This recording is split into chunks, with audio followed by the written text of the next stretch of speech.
अरे चला तर आपण पाहतोय पुण्यामधली ही दृश्य आहे। जमीन प्रकरणातील शीतल तेजवानी हिला अटक करण्यात आली आहे आणि तिथली ही दृश्य आपण पाहतोय। पुण्यातील मुंढवा जमीन घोटाळ्या प्रकरणात महत्त्वाची कारवाई केली जाते।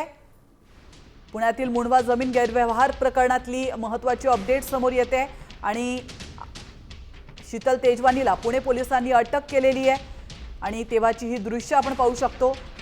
तर पुण्यातील जमीन गैरव्यवहार प्रकरणातील मुख्य सूत्रधार शीतल तेजवानी हिला पुणे पोलिसांनी अटक केली आहे। मुंढवा येथील जमीन प्रकरणामध्ये शीतल तेजवानी ही मुख्य सूत्रधार आहे। पार्थ पवार जमीन गैरव्यवहार प्रकरणात तेजवानी आरोपी असल्याचं आपण पाहतोय आणि त्यामुळे आता तिला अटक करून चौकशी केली जाणार आहे। तिला अटक करतानाची ही दृश्य आपण पाहतोय आणि थोड्याच वेळात तिच्या चौकशीला देखील सुरुवात होणार आहे। या चौकशीमधून आता काय काय समोर येतं याकडे संपूर्ण महाराष्ट्राचं लक्ष लागलंय। तर आताची पुण्यामधली एक्सक्लुझिव्ह लाईव्ह दृश्य आपण पाहतोय।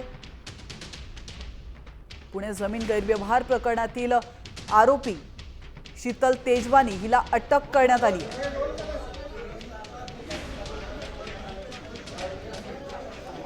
तर पुणे पोलीस शीतल तेजवानीला अटक करतानाची ही दृश्य आपण पाहतोय। पुण्यामध्ये जमीन गैरव्यवहार प्रकरणातील मुख्य सूत्रधार शीतल तेजवानी आहे आणि तिला आता पुणे पोलिसांनी ताब्यात घेतलेलं आहे। मुंढवा या ठिकाणी जमीन प्रकरणामध्ये शीतल तेजवानी ही मुख्य सूत्रधार आहे। तर यामध्ये पार्थ पवार यांचं देखील नाव आहे। पार्थ पवार जमीन गैरव्यवहार प्रकरणामध्ये तेजवानी आरोपी आहे आणि त्यामुळे आता तिला अटक करण्यात आली आहे। तिची चौकशी केली जाणार आहे।